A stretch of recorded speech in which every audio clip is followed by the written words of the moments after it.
Pinocchio. This is part of Walt Disney's signature collection, which just means it has a lot of bonus features, including deleted scenes, documentaries, and behind the scenes of this movie. After The High of Snow White and the Seven Dwarfs, Disney became super ambitious with their second movie, wanting to go above and beyond, and it shows. They experimented with making real-life replicas of the props, puppets, and elements of the environment. Personally, me and my sister enjoyed the golden era Disney movies a lot, since animation was treated like a true fine art.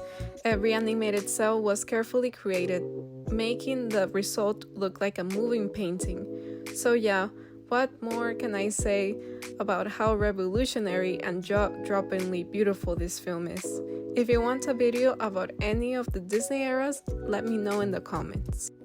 Ferrari, a movie I don't have that much to say about because it's not really my preference. It talks about Enzo Ferrari and his wife having a tumultuous relationship and bankruptcy looming over them. But I just saw it because my family wanted to watch it, and it was alright in my opinion.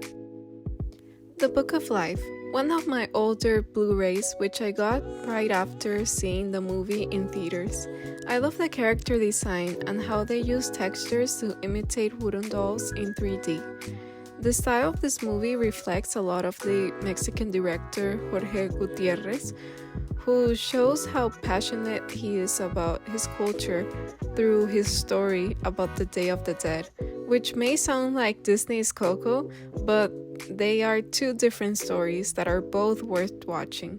So give The Book of Life a try. I think it's an underrated gem.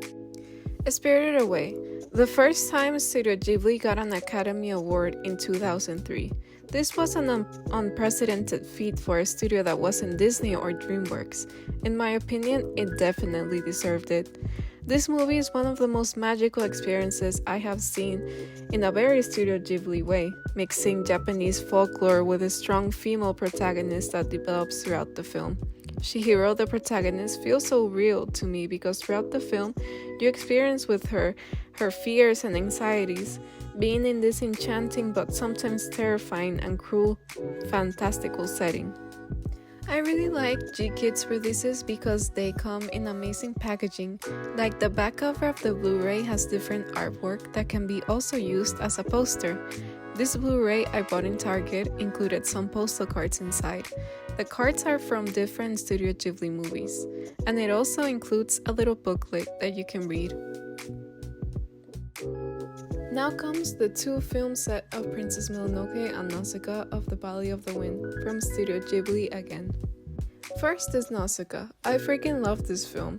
It is very unique in its setting, being a science fiction dystopia, which is kind of rare of Ghibli. This was released before the official founding of the studio, but is still considered a part of their catalog.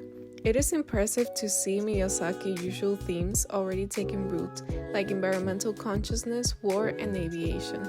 The score is also beautiful, which is almost a given, being composed by the legendary Jojo Hisaishi. Also, the color symbolism for this film is really intriguing to see blue representing more tranquility and red signifying rage and anger.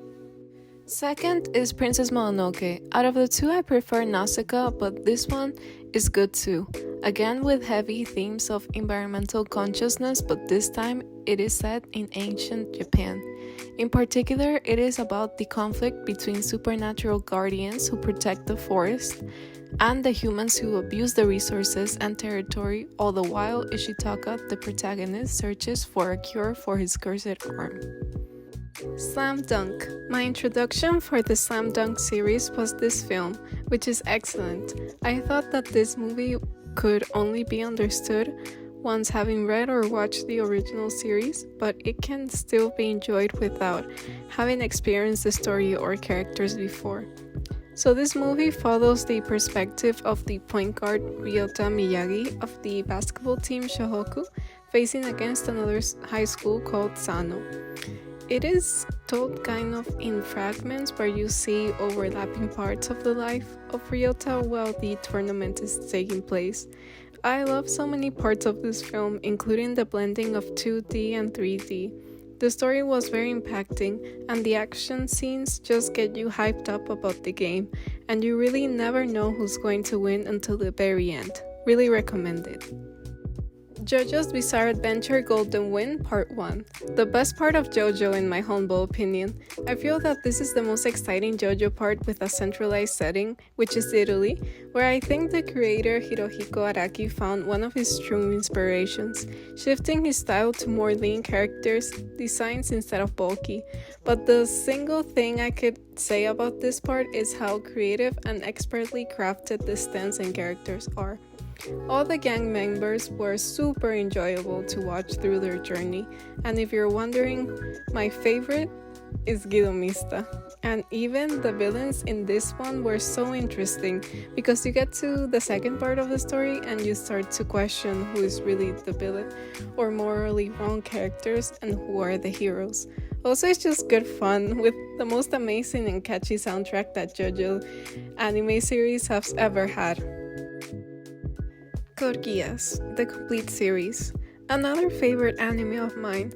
I would think it is definitely in my top 10. It's a very psychological and analytical anime, so I recommend watching this when craving something more complicated in its story.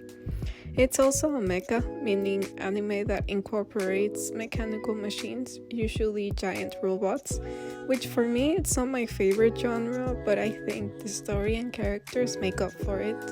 And I kinda get why they decided to go this route, since it helps a lot in action scenes and stretching out battles.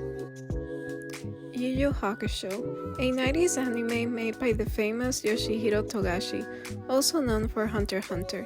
This is a classic battle shonen about Yusuke Urameshi, a high school troublemaker who dies protecting a kid from a car.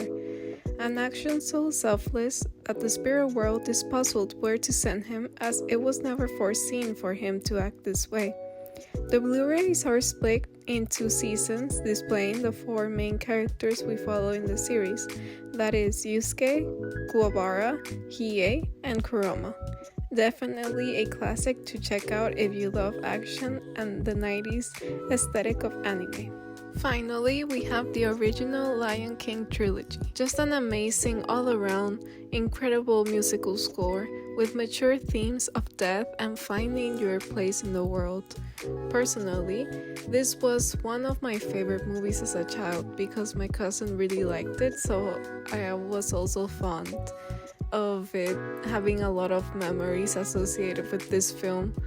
Then we have The Lion King 2, Simba's Pride, an interesting second movie, not as good as the first obviously, but not bad at all. Then we have The Lion King 3, which is also known as 1.5, which I think is more appropriate since it's just the first movie, but we follow Timon and Pumbaa's perspective, which is so fun. I really like this addition to the story, it made me laugh a lot. And with that, my Blu-ray and DVD collection is all finished.